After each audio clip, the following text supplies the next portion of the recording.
Early mornings group meditation. Let's explore an unexpected change, how this sci-fi geek found his inner Jedi. I was born in 1965, and so during elementary school, I lived in a veritable sci-fi desert. All there was really was, with the exception of Space 1999, were reruns. There were reruns of Star Trek. Now we call it Classic Trek, or Star Trek the original series, but right then it was just Star Trek. There were reruns of Doctor Who. Not too many reruns of Space 1999. That was pretty much one and done. Reruns of The Outer Limits, reruns of Lost in Space. But that was pretty episodic. It wasn't terribly heroic. Along came the summer of 1977 when Star Wars ruled the planet. I was 12 years old, a sickly child preparing for his bar mitzvah. And uncharacteristically, my stepfather took the whole family to see a movie in one of the big, huge theaters in a part of town and part of Los Angeles known as Westwood. And this is, back in 77, that was a very, very, very big deal. And I still remember that to this day, sitting there, a little kid in the seats, eyes wide open, watching the first, after the title crawl, watching the first scene with the Imperial cruiser chasing down the shuttle, and with that wonderful overhead shot. And because I was a sci-fi geek, and my only reference, my only palette to draw from was to whisper the very famous James T. Kirk line, "Oh my." And that movie just blew my head up, because that was up until that point, I've always seen Holy Man as coward, or Holy Man as villain, or Holy Man as shyster. And that was 1977, care of George Lucas. That was the first time I'd ever seen Holy Man as hero through the person of Obi-Wan Kenobi, and it really had a huge effect on me. I knew I wanted to find a way to do that. I wanted to be more than a rabbi. I wanted to be a truly peaceful, helpful holy man.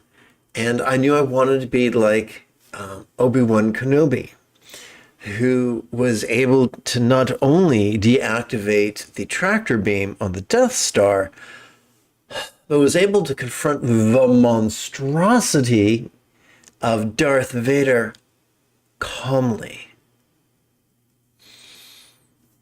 which I just thought was fabulous.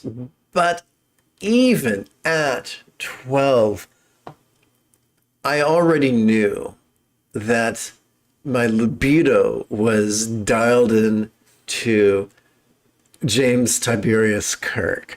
And I suspected I would have to find a path that blended not only meditation, but tantra.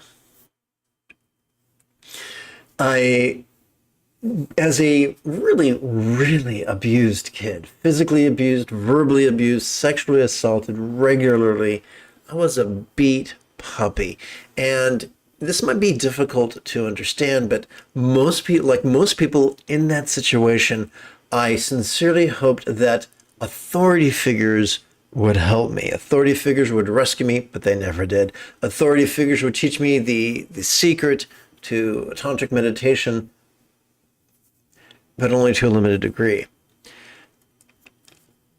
I lived what Lao Tzu taught. Oh, good morning, James. What Lao Tzu taught in the Tao Te Ching, if you were to read, the Tao Te Ching is a very small book, really teeny tiny, and you can read it easily. If you set aside 15, 30 minutes a night, you can read the entire book every week. And after 2 years, that's 100 times. After 20 years, that's 1,000 times. Persist with it, and you'll see patterns.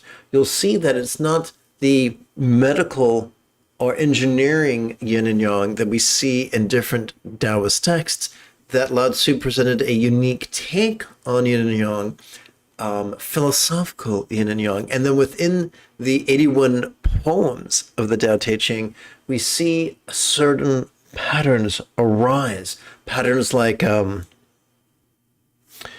author always warning his readers to steer clear of yang and always choose yin. Well, I didn't get that memo when I was beginning my journey on the Buddhist path. And if there were a teacher, I was just as a magnet draws to itself iron filings, I drew to myself. I was like catnip for any teacher who was rigid, fearful, controlling, elitist, cryptic, competitive, and cruel.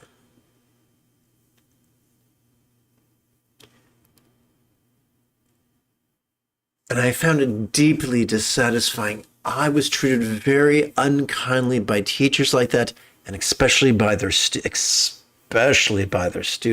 Oh my goodness.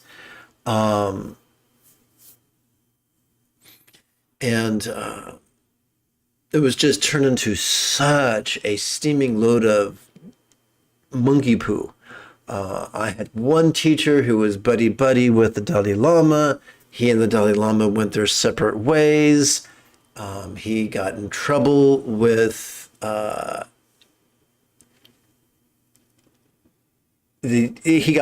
Tibetan politicians dressed as monks. And even though I still did not agree with his choices, even though I could tell that he was just relying too much on fear and rigidity and defensiveness, I was still very, very sentimental towards my teacher. But he got in trouble with the Dalai Lama. His whole order was rejected, went from being one of the most prominent monastic orders to the most detested. I was thoroughly rejected by his students, to the point where they actually prevented me from meeting him in person. I had to correspond with him. And so after a big kerfluffle, I sought continuing education, even though I already had my highest yoga tantra training, continuing training from the Kagyu and the Sakya and the Gelig and the Nyingma, and I was enthusiastically forsaken by each of them because of politics. I wanted so much to successfully traverse the path of Mace Windu. Mace Windu is often described as the Jedi who never met a rule he could not enthusiastically keep. And so I found myself shoved into the path of Qui-Gon Jinn, circumstantially, because no one would have anything to do with me except for one teacher. What was his name? Baka Tulku Rinpoche. He's the one who gave me the pointing out instructions. He's the one who really changed my life. He's the one who freed me from pseudo-intellectualism. And for that, I will always owe him an enormous debt of gratitude.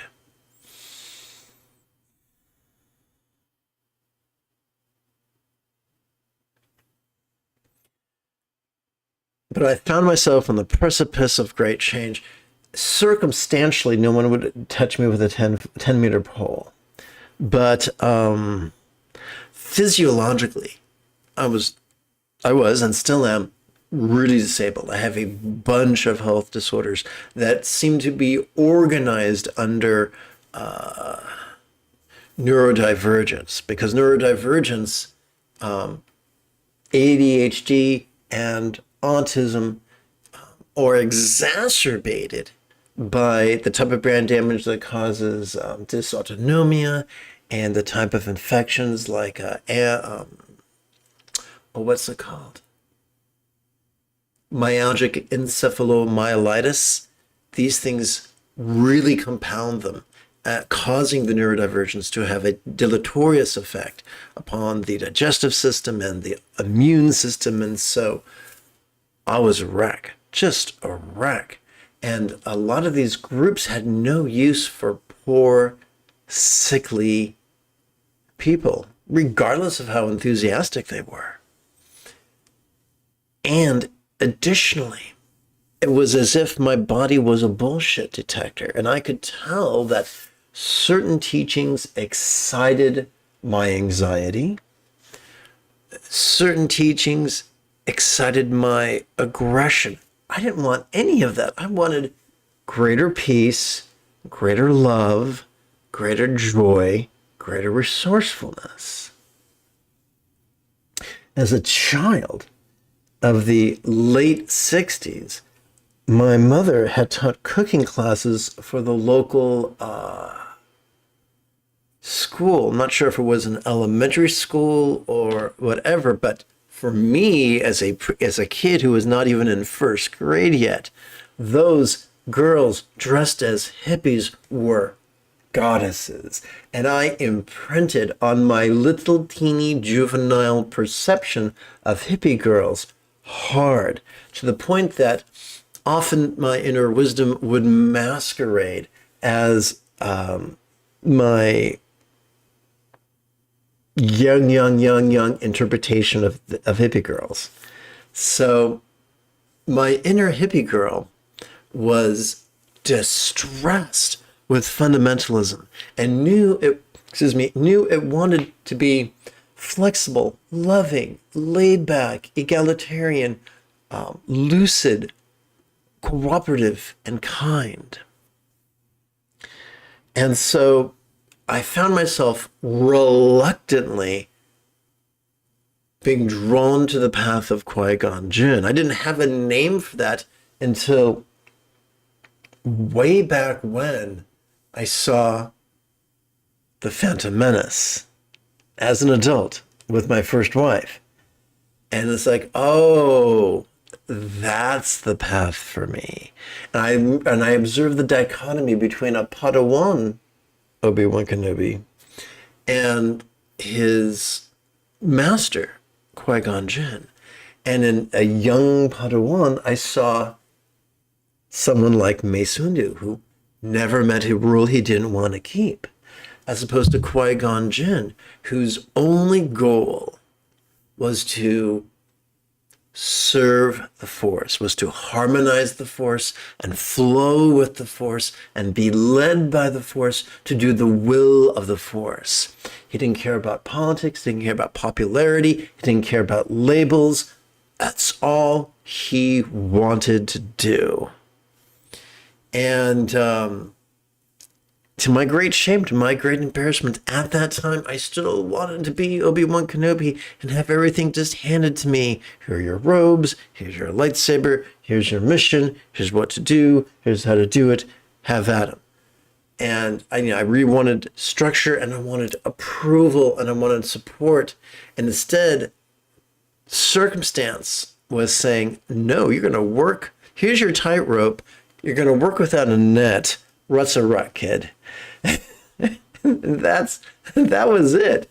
My marriage came to a tragic end. I found myself in really difficult circumstances, and armed. Although I had an eclectic education at that point, religiously. Spiritually, I clung to one book as my primary guide. And the book was popular, but it did have the support of the Dalai Lama. It did introduce me to Dzogchen Rinpoche, but its primary mantra I found so deeply agitating and exhausting that it was unsustainable. And I persisted with it because I couldn't find anything else that spoke to me. And I persisted for additional decades until I spent the last of my karma stumbling upon the most ancient teachings of the founder of Dzogchen, Garab Dorje. And once again, my life was changed, and the path of Qui-Gon Jinn became crystal clear, freeing me from the path of Darth Sidious, freeing me from the path of Mace Windu, and that is what I practice now. I have endured every hardship, every obstacle, every roadblock, everything that doesn't work, everything that has bad side effects, so you won't have to. I look forward to meditating with you and chanting with you in about a minute or so. But first, this is Lama Jigme Gyatso of the Buddha Joy Meditation School. Welcome to Meditate Like a Jedi, which is made possible due to the generosity of viewers, just like you. If you love Star Wars and you wish to meditate as profoundly as Qui-Gon Jinn on Naboo, be sure to subscribe and ring that notification bell. If at any point during this morning's live stream you have a specific question about Buddhist chanting, Buddhist meditation, Buddhist philosophy, or how to apply them, simply type your question in great detail in the chat window. If you're using a laptop or a desktop, the chat window should be on the right. Now, if you're using a smartphone, it should be down here. Oh, look, there's a message. James, I am utterly elated to have you as a student and a friend, and I look forward to being of greater service to you.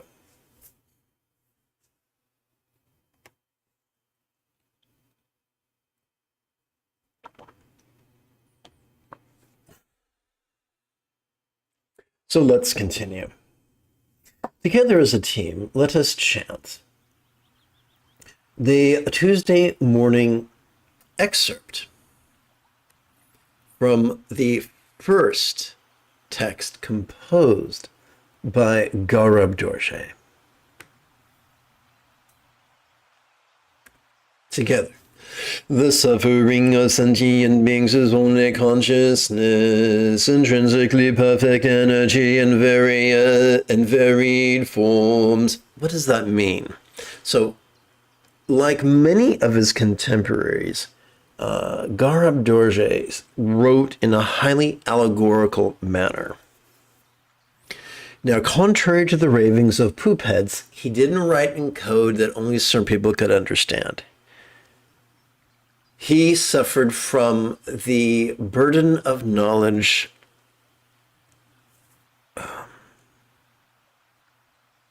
cognitive bias, which is not dissimilar to the Dunning-Kruger effect. The Dunning-Kruger effect works like this. Idiots think they're great, the great think they're idiots.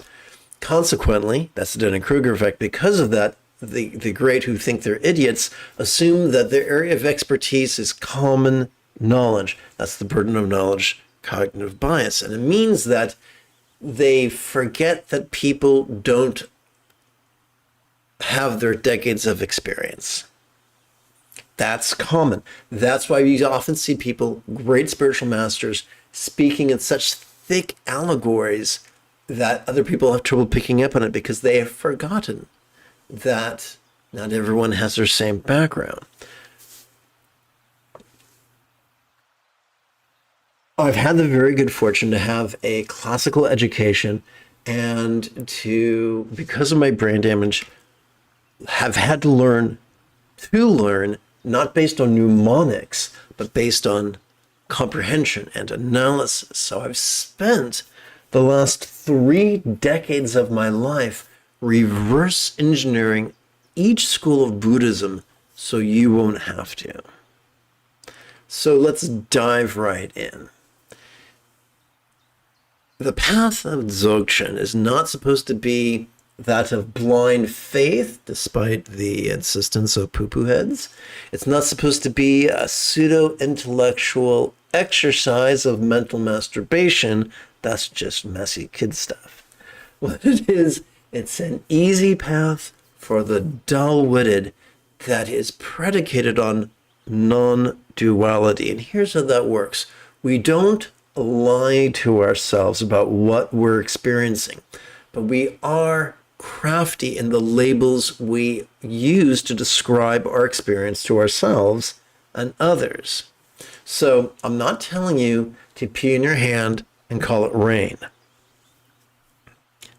But instead of saying, I'm experiencing plenty, or I'm experiencing scarcity, we would say, I'm experiencing a circumstance. Instead of saying I'm experiencing pleasure or pain, we would say I'm experiencing a physical sensation. Instead of saying I'm experiencing intimacy or strife, we would say I'm experiencing the interpersonal. So what we're doing is going from the specific to the generic strategically, because there will always be a myriad of circumstantial, physical, interpersonal, and mental experiences. Instead of saying, I'm experiencing peace or I'm experiencing fear, we would say, I'm experiencing emotion. Instead of saying, I'm experiencing malice or I'm experiencing kindness, we'd say, I'm experiencing intention. Instead of saying, I'm experiencing stupidity or I'm experiencing cleverness, we'd say, I'm experiencing cognition or thought.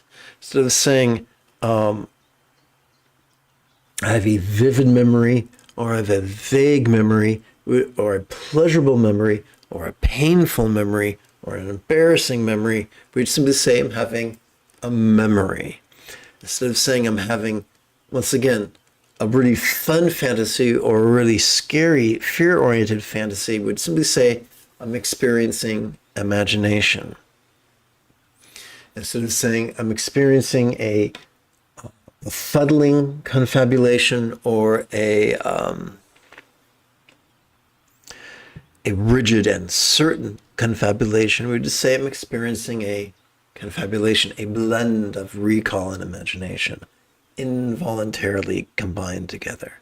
So what the author is saying is, be a little bit vague, because there is always going to be circumstance and the physical and the interpersonal and the mental. There's always going to be the perceptive, the perceptual, the emotional, the intentional, the intellectual, the mnemonic, and the imaginary.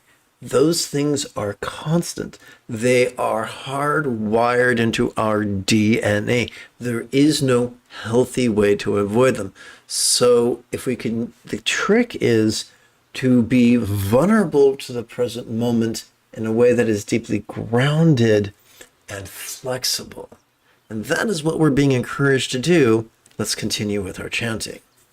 Beyond movement unshaken, it abides equity in all. People talk of karma, in truth there is only consciousness beyond all our notions. For those imprisoned in the ups and downs of thought and emotion, the pristine continuum of awareness remains hidden.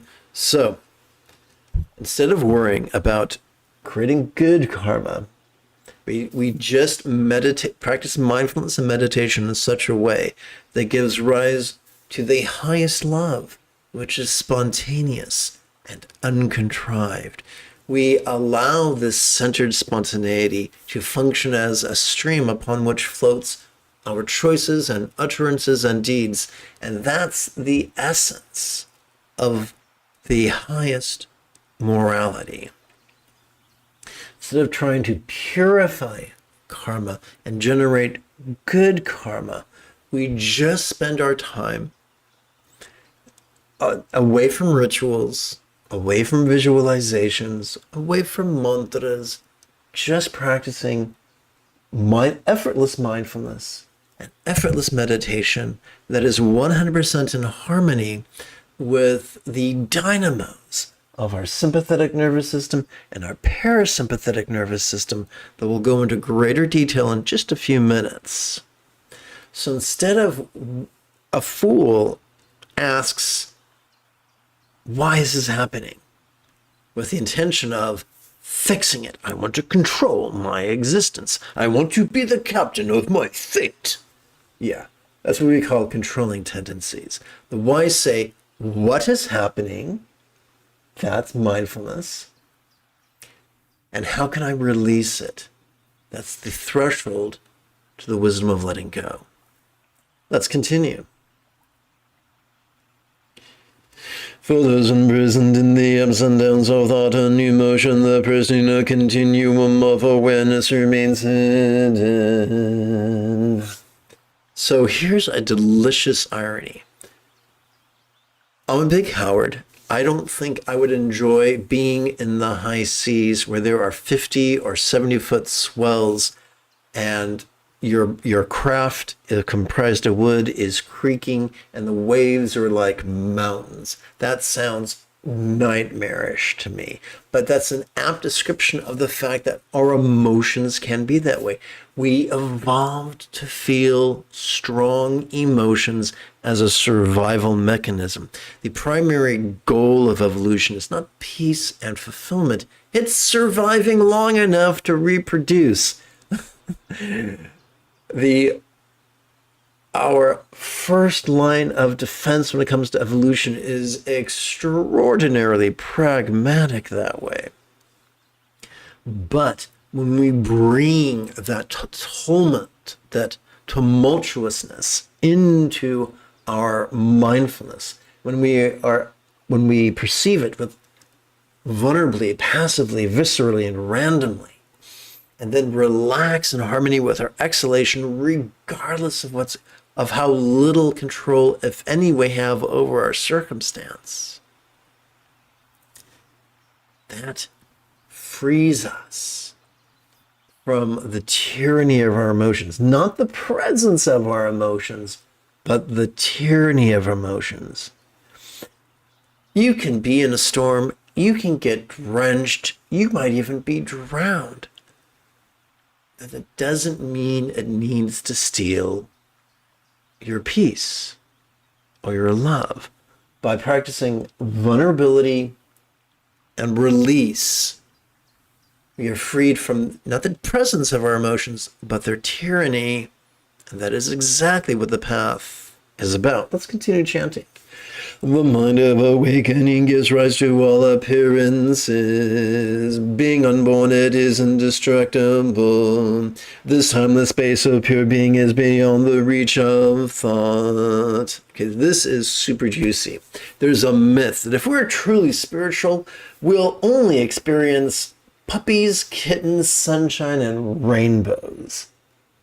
What's the ruck with that? We're told that if we have a Buddha mind, we have a demon mind, and it's our demon mind that gives rise to fearful things or painful things. Bullshit. We have a mind, and it is capable of, as I've mentioned, perception, emotion, intention, cognition, imagination, recollection, and confabulation. All the above. Remember, we're being encouraged not to delineate between pleasurable or painful, or useful or dangerous, but just looking at things generically.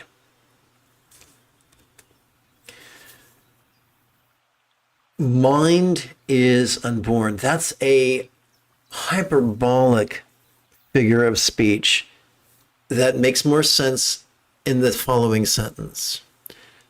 As we breathe in, mind seems solid and mind seems permanent. However, as we relax in harmony with our exhalation, that exact same mind now feels as non-graspable as if it had never been born. And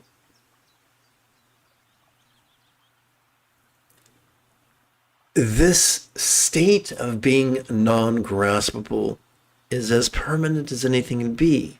Things change, but their nature remains the same. And the nature is that we can perceive them, and yet as we relax into our exhalation, they feel rather non-graspable. The timeless space of pure being is beyond the reach of thought. Analysis cannot get us there. Dogma cannot get us there. Studying cannot get us there. Blind belief cannot get us there. There's a wonderful line you've heard me quote often from the first Ghostbusters movie. I'm sorry, Venkman, I'm terrified beyond the point of rational thought. A thought and emotion are dependent upon many things, including fatigue or distraction. Breathing is not. We are wired to breathe. And as long as we can breathe, we have access to the sympathetic and parasympathetic nervous systems that grant us access to awareness and release, which is the entirety of the path. Let's continue. The deepest meditative tranquility does not think of itself as this or that. There is no need to conceptualize or purify the mind of concepts. So we free ourselves from labeling, as I mentioned previously. Instead of saying good or bad, pleasurable or painful, it's simply this. It's this. There is no need to conceptualize or purify the mind of concepts. So we don't have to chase concepts away. We don't have to create new concepts. Although wisdom may, as it comes to the fore, take the form of concepts. So as we're sitting in meditation, noticing as we're breathing in, relaxing as we're breathing out, concepts could come to us in the form of memories or just thoughts or fantasies.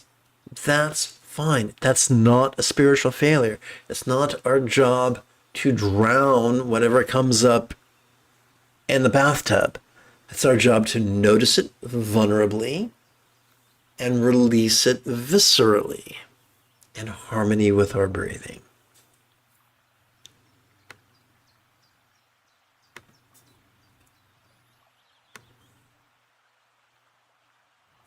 Paste. Olay. Fabulous.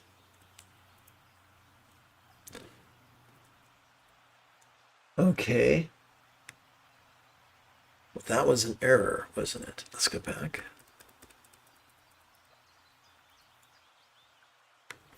Okay. Now that we've endured that, let's shuffle off the buffalo and check out our next deal. Let's tap button 9 and skedaddle over to Easy Dzogchen. Let us perform a rather concise recitation of bodhicitta and refuge to exercise the neural pathways responsible for empathy and enthusiasm. Together. May I liberate all beings by relying on the three jewels. May I liberate all beings by relying on the three jewels. May I liberate all beings by relying on the three jewels.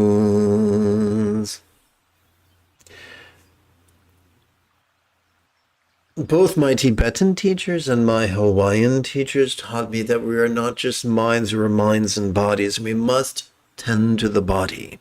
We must get enough fresh air, sunshine, sleep, and eat a whole food vegan diet. If you're interested in that, there's a whole section in the description area below my video full of free resources. Good stuff. And affordable stuff. It's possible to eat a whole food vegan diet while shopping at the dollar store. So let's continue. That's why I have an image here of someone performing the geriatric step back squat thrusts. You can do it barehanded, you can do it with dumbbells, you can do it with a chin-up bar. If you wanted to. At last we come to mindfulness meditation, which are known by many names, including Zen, Chan, Jnana, Mahamudra, Mahasandhi, Hatha Yoga, Dzogchen, and Alfred Trekchow.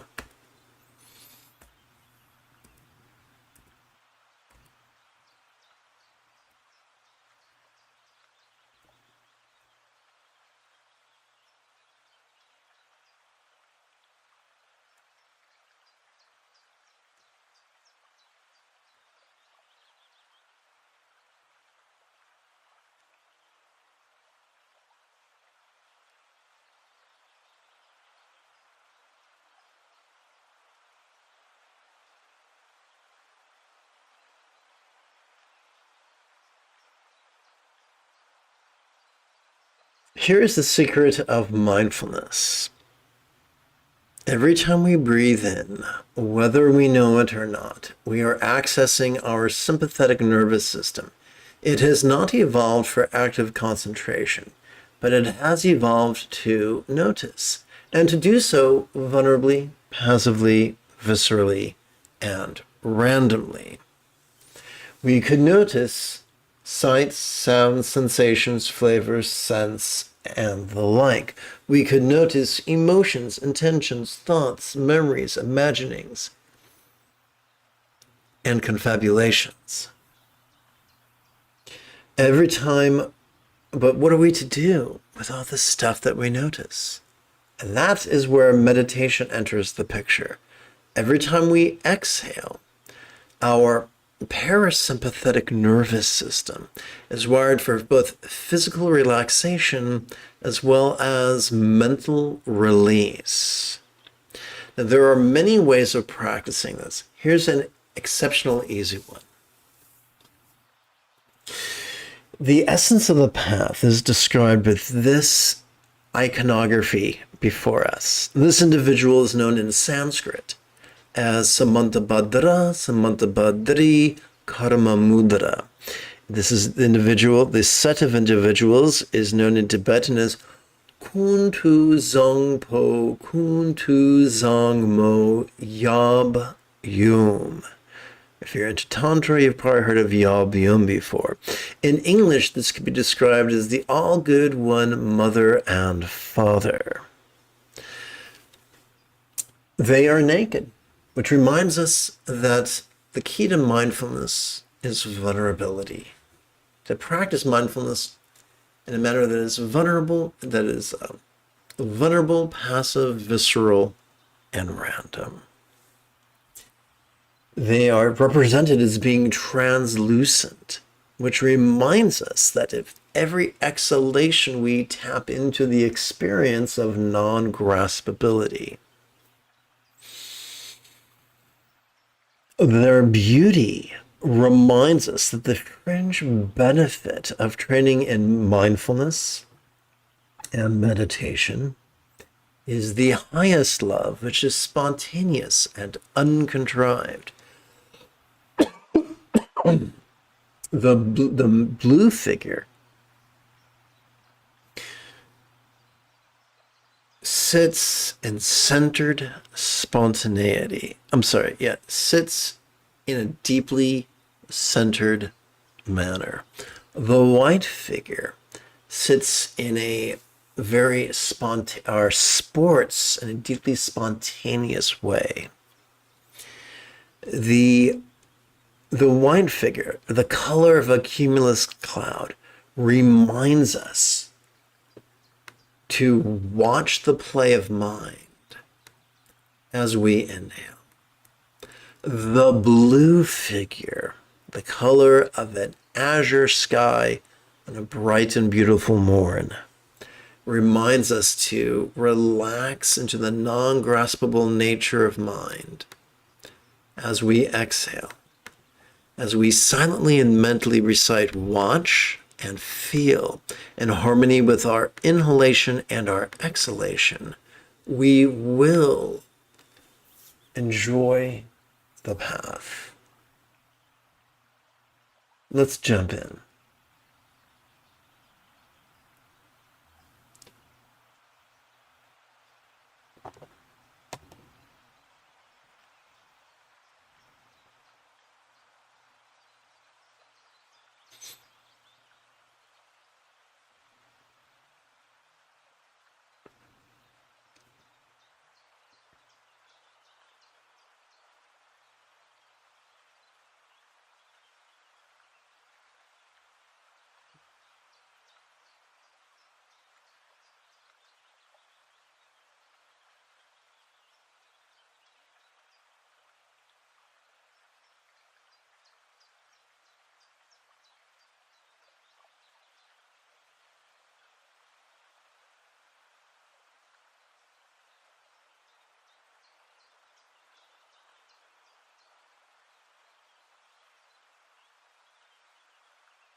These are the monosyllabic words with which we can access our psychic centers.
So, root refers to the G spot or the prostate. Tip refers to the clitoris or the most sensitive part of the clitoris or the penis.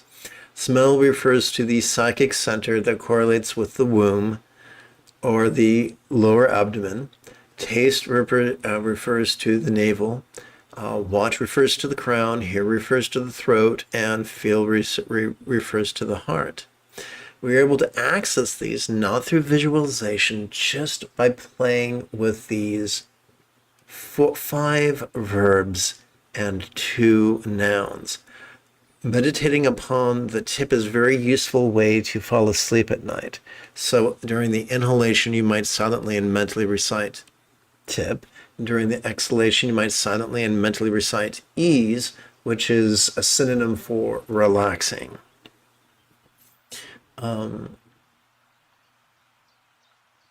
So an effortless way to blend this or apply this is found on this page right here.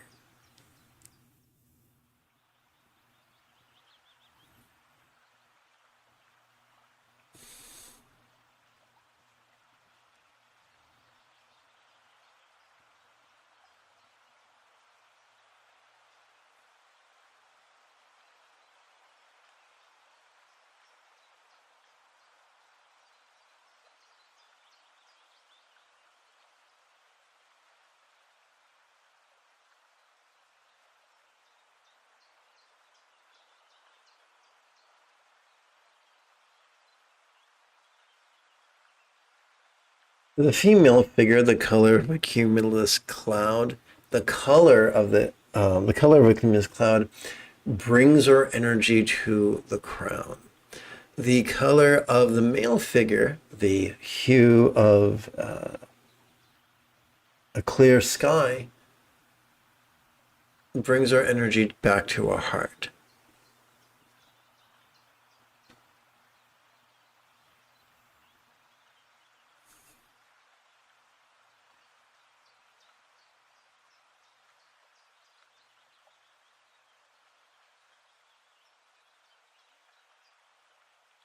Whether eyes are opened or closed, if you simply recite, silently and mentally recite, watch and feel, in harmony with your inhalation and exhalation, you will grow in peace and wisdom and love.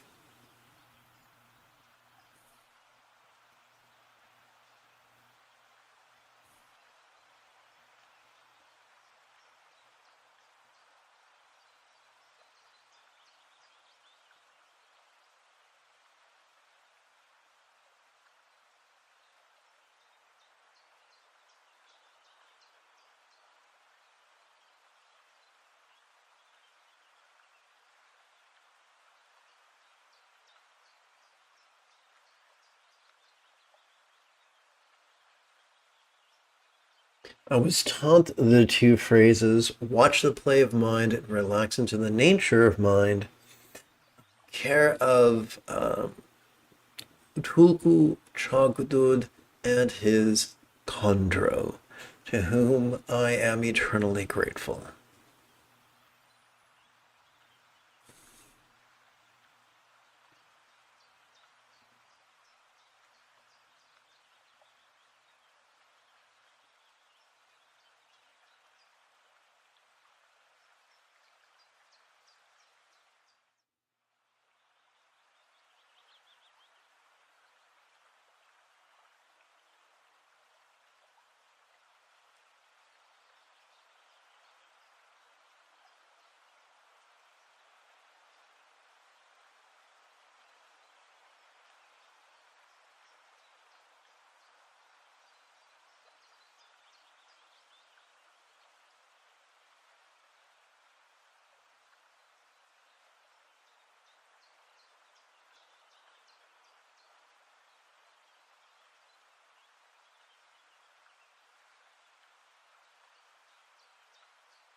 Remember, if at any point during this live stream you have a specific question about Buddhist meditation, Buddhist philosophy, or their application, simply type your question in the chat window, and I check for questions approximately once every 7 to 9 minutes.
I take that back. I learned the phrase relax into the nature of mind from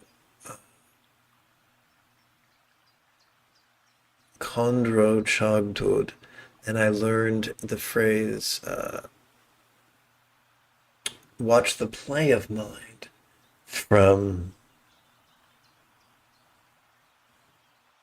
the fellow who wrote Masters of Meditations and Miracles, Tulku Thondap.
Silently and mentally reciting the verb watch is the equivalent of performing calling the Lama from afar, known in Tibetan as Lama Gyenmo.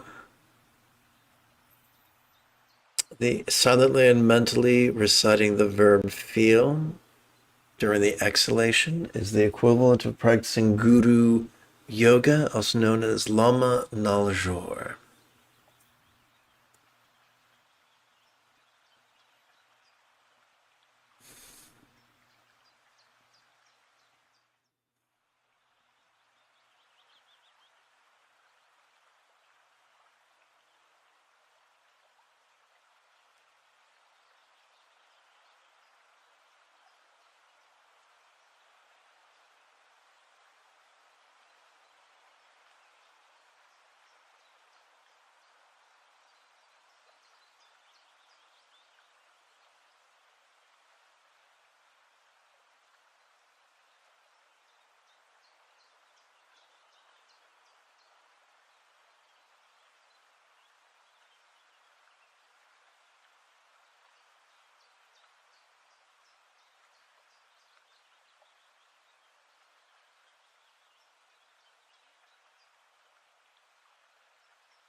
As we breathe in, we silently and mentally recite the verb watch. As we exhale, we silently and mentally recite the verb feel. As such, we find ourselves watching the play of mind and relaxing into mind's non-graspable nature.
Let us seal this morning's meditation with a bit of the old chanting. May all beings practice of kind communication, conduct, and calmness flow spontaneous and uncontrived. May everyone be free from misery, may everyone be happy. May no one be separated from the happiness. May everyone have balance from the tyranny of hating, craving, and clinging, freed.